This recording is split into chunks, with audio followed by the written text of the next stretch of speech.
Wazee kama mnavyomwona hapa, niko na fundi mkubwa kabisa, fundi Dogo Sisco. Baada ya kupata ushindi wake, walicheza mechi kati ya yeye na Master Mayai. Tuelezee Dogo Sisco, unaionaje mechi? Kwanza kabisa tupende kumshukuru Mungu kwa kutukutanisha hapa.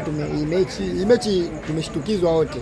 Nimepigiwa simu nikaambiwa kuna mechi jioni saa 12 na Mayai hivyo, ila kutokana na jinsi nilivyompania nikasema kwamba hii mechi lazima niende kacheze, sababu kesho Mungu akijalia nikiamka salama naenda Zanzibar, ila nikabidi nijitahidi nijibanebane ili kesho ili leo nije kucheza. Hii mechi ilikuwa ya upinzani kwa sababu kijana aliniotea kwenye michezo 6 sijui hapa kwenye ligi akapiga kelele. Mimi nikamwambia Mayai, wewe draft bado, akanitambia sana. Kwa hiyo hii game hii namshukuru sana Pastor kwa kuiweka, kwa sababu hii game nilikuwa naitamani, ila alikopo nimekausha kimya kama simtaki hivi. Alikuwa anasema mimi namuogopa siji Kinondoni. Mimi nikamwambia sisi tushapitia misukosuko mingi.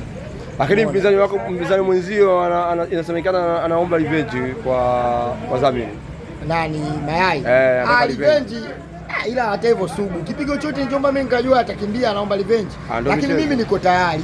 Ila sasa hivi siwachekei watoto wote. Hata wewe mwenyewe unaonioji Coutinho. Sasa hivi nikiwashika na waminya wote, yani kuna mmoja anaitwa Disuza naye Jumatano nataka nimtie goli 7. Huyu wewe utaponyeka kidogo.